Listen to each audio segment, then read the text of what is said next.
క్రైస్తవ నిరీక్షణ సిగ్గుపరిచే నిరీక్షణ కాదు. మీరు దేవుని నిజంగా నమ్ముతున్నట్లయితే, దేవుని వాక్యాన్ని నిజంగా మీరు పట్టుకొని ఉన్నట్లయితే, దేవుని కార్యాలందు విశ్వాసం కలిగి దేవుని కార్యాల కొరకు ఎదురు చూస్తున్న వ్యక్తులైతే, నిజంగా మీ హృదయంలో ఆ విధమైన ఆసక్తితో దేవుని కార్యాల కొరకు ఎదురు చూస్తున్నట్లయితే, మిమ్మల్ని దేవుడు సిగ్గుపడనివ్వడు, మీ ముఖంలో ప్రకాశించేటట్టుగా దేవుడు చేస్తాడు.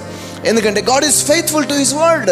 ఆయన వాక్యానికి ఆయన నమ్మదగిన వాడుగా ఉన్నాడు. వాక్యమే దేవుడై ఉన్నాడు. మాట తప్పితే దేవుడు లేనట్టు అయిపోతుంది.